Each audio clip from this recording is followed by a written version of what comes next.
भाइयों बहनों, ये जो शरद पूर्णिमा पर्व है ये बड़ा विलक्षण पर्व है। हमारे संस्कृति में हर 28वें दिन एक पर्व आता है। हर 14वें दिन एक अमावस्या आती है, हर 14वें दिन एक पूर्णिमा आती है। तो ये पूर्णिमा जो आती है हर 28वें दिन आती है, ऐसी 12 पूर्णिमा आती हैं, ऐसी ही 12 अमावस्या आती हैं। इनमें जो सबसे ज़्यादा महत्वपूर्ण है वो है शरद पूर्णिमा। पूर्णिमा सभी हैं। होली की पूर्णिमा हम मनाते हैं, हम इसको कोजावरी पूर्णिमा कहते हैं, क्योंकि ये पूर्णिमा जो है 16 कलाओं के अवतार श्री कृष्ण के द्वारा महारास के रूप में खेली गई थी। इस पूर्णिमा के दिन, शरद पूर्णिमा के दिन, चांद अपनी परिपूर्णता पे होता है, बिल्कुल कंप्लीट, और जरा सी भी एक कला भी मिसिंग नहीं होती। 16 कलाओं का पूर्ण अवतार प्रकाशित होता है।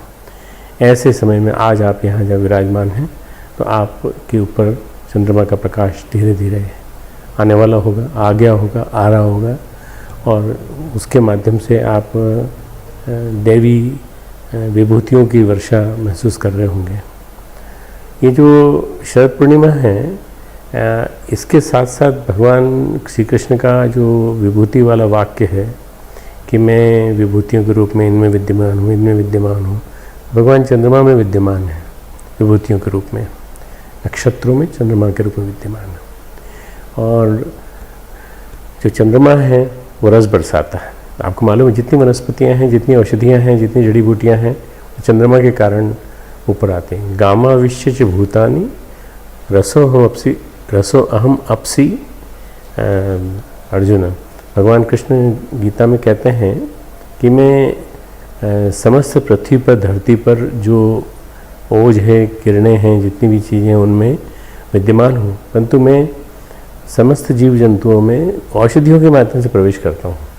तो ये जो औषधियाँ हैं, वनस्पतियाँ हैं, ये हमारी बड़ी विलक्षण मानी जाती हैं, और इनके बारे में कहा जाता है कि ये कायाकल्प कर देती हैं। जड़ी बूटियाँ असंभव से असंभव समझे जाने वाले रोगों को ठीक कर देती हैं, और ऐसी तकलीफ़ों को जिनको कि आज का आधुनिक विज्ञान ठीक नहीं कर पाता है।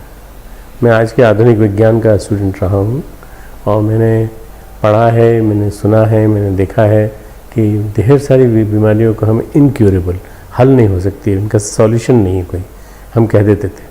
परंतु ये जो आयुर्वेदिक जड़ी बूटियाँ हैं, वनौषधियाँ हैं, गौ माता है, चंद्रमा है, और उसके साथ साथ ये पृथ्वी माता जो है, हमारी धरती माता, वो जो हमें पोषण देती है, इन सब के द्वारा जो हमें मिलता है वो सब कुछ, वो वास्तव में हमें और कहीं से नहीं मिल सकता। प्राकृतिक चिकित्सा में और आयुर्वेदिक चिकित्सा में गौ माता की, धरती माता की, पृथ्वी माता की मिट्टी की जो हम चिकित्सा करते हैं, और गौ माता की, गौमूत्र की, और पंचगव्य की जो हम आहार लेते हैं पंचगव्य का। और इसके अलावा जो भी कुछ रस है भगवान के इन नक्षत्रों में, वो सारा के सारा 9 द्वारों की इस नगरी में, आध्यात्मिक राजधानी में, 9 द्वारे पूरे देही, पूरे मतलब आध्यात्मिक राजधानी। ये शरीर जो धारण किए हुए देही बैठा हुआ है, ये 9 दरवाज़ों के आध्यात्मिक राजधानी में बैठा है। इसके अंदर ये सारी की सारी चीज़ें प्रवेश करने के लिए ये हमेशा उत्सुक रहती हैं, प्रोवाइडेड हम साधक बने, हम साधना हम अपनी करते रहें नियमित रूप से, तो हमें वो सारी शक्तियाँ मिलेंगी। आज के दिन चंद्रमा का ध्यान करना बड़ा विशेष माना गया है, और सही अर्थों में देखना है तो भगवान की जो श्रेष्ठतम विभूति है उसको हम भगवान श्री कृष्ण की, योगेश्वर श्री कृष्ण की, हमें आज के दिन देख सकते हैं। वे सूक्ष्म जगत में महाराज करते हैं, सूक्ष्म जगत में, और वो कोई अश्लील चीज़ नहीं है कि गोपिकाओं के साथ महाराज करते हैं, वो हमारी इंद्रियों के साथ करते हैं। जब उनकी किरणें पड़ती हैं, चंद्रमा की किरणें, तो महाराज जो अंदर होता है हमारे शरीर के अंदर होता है, और जो हमारे अंदर शरीर के अंदर लगभग ऐसे कहा जाता है 72,000 नाड़ियाँ हैं, और ये 72,000 नाड़ियाँ जो हैं ये विभिन्न रूपों में शोधन के रूप में मौजूद हैं। शोधन कर दीजिए इनका, तो आप इनके माध्यम से तर जाएंगे, पार हो जाएंगे। ये जो नाड़ियाँ रक्तवाही नलिकाएँ नहीं हैं, ये स्नायुवाहिनी नलिका है। स्नायु का सिक्रेशन, स्नायु के प्रवाह इलेक्ट्रिकल करंट्स लेकर के चलती हैं, तो वहाँ तक इनका प्रभाव पहुँचता है। सिंपैथेटिक पैरासिम्पैथेटिक गैंग्लियन जो यहाँ दोनों तरफ होते हैं हमारे, उनके वहाँ तक प्रभाव पहुँचता है। शरीर हमारा जादूगर है, वास्तव में शरीर हमारा बहुत विलक्षण है। जिसने शरीर को पहचान लिया और अपने शरीर को पहचान के उसने उसके अंदर सोए हुए खजाने को पहचान लिया, और उस खजाने को उसने, भगवान कृष्ण ने बार बार धनंजय कहा है, धनंजय अर्जुन को। धनंजय क्यों कहते हैं? क्योंकि खजाना खोज के लाया था वो, और अपने शरीर के खजाने के अंदर के माध्यम से उसने अपने आप को जगाया था ताकि वो श्री कृष्ण की वाणी को समझ सके, श्री कृष्ण के चिंतन को समझ सके, आत्मसात कर सके।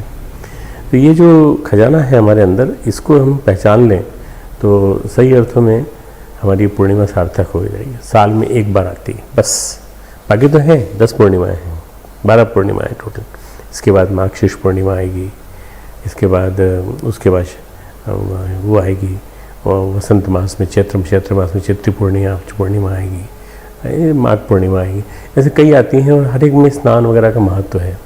पर ये शरद पूर्णिमा में विशेष स्नान का महत्व है, चंद्रमा की किरणों में स्नान। आज के दिन लोग हज़ारों रुपए दे करके और विदेश से आते हैं, लाखों रुपए खर्च करके आते हैं और ताजमहल देखने के लिए आते हैं। ये ताजमहल देखने के लिए नहीं बनी शरद पूर्णिमा। शरद पूर्णिमा है अपने अंदर के ताजमहल को उजागर करने के लिए। हम जितना शीर्ष पर पहुंच सके उतना शीर्ष पर पहुँचें, ध्यान करें चंद्रमा की किरणों का, और चंद्रमा का ध्यान करें। वो चंद्रमा हमारे अंदर विराजमान हो रहा है, यहाँ से लेके यहाँ तक पूरा, ये पूरा ब्रह्मरंध्र है, ये हमारा जो है आज्ञा चक्र है। इसके नीचे यहाँ विशुद्धि चक्र है, यहाँ अनाहत चक्र है, यहाँ स्वाधिष्ठान चक्र है, मूलाधार, अनाहत, मूलाधार, और नीचे सोलर प्लेक्सस के नीचे मूलाधार चक्र। ये सारे चक्र जागृत हो जाते हैं इसके माध्यम से। निश्चित रूप से सूर्य की साधना का अपना महत्व है, हम गायत्री साधना उसी से करते हैं, पर सूर्य की साधना के साथ साथ चंद्रमा की साधना को भी अनिवार्य बताया गया। मैं यहाँ बच्चों को सिखाता हूँ, चंद्रमा का ध्यान सिखाता हूँ यूनिवर्सिटी में, और चंद्रमा का ध्यान बड़ा विलक्षण है, बड़ा अद्भुत है। यदि आप उसको करें तो आपको निश्चित रूप से लाभ मिलेगा। और आज के दिन कम से कम विशेष रूप से ये भावना करते हुए कि गौ माता को हम अपने जीवन में उतारेंगे, गौ माता को जीवन में उतारेंगे इस रूप में कि गौ से जुड़ी हुई जितने उत्पाद हैं उन सबको हम उपयोग में लेंगे, और कोई ऐसी चीज़ प्रयोग नहीं करेंगे, जैसे चमड़े का बेल्ट है, प्रयोग नहीं करेंगे जिससे कि गायें कटती हों। ये अगर हम लोग सब मिलकर के सब शपथ ले लें तो वास्तव में गायों का कटना बंद हो जाएगा और गौ को पालना चालू हो जाएगा। हम लोग एक एक गाय को स्पॉन्सर करना चालू कर दें, एक एक गाय को, तो उससे क्या हो जाएगा, गौरक्षण होना चालू हो जाएगा। इस शरद पूर्णिमा पे आपके मन में कोई नया संकल्प आए, ऐसी मेरी मंगल कामना है। हमारे YouTube चैनल शांति कुंज वीडियो गायत्री परिवार को सब्सक्राइब करें एवं बेल आइकन जरूर दबाएं ताकि गायत्री परिवार की विभिन्न गतिविधियों की जानकारी आपको मिलती रहे।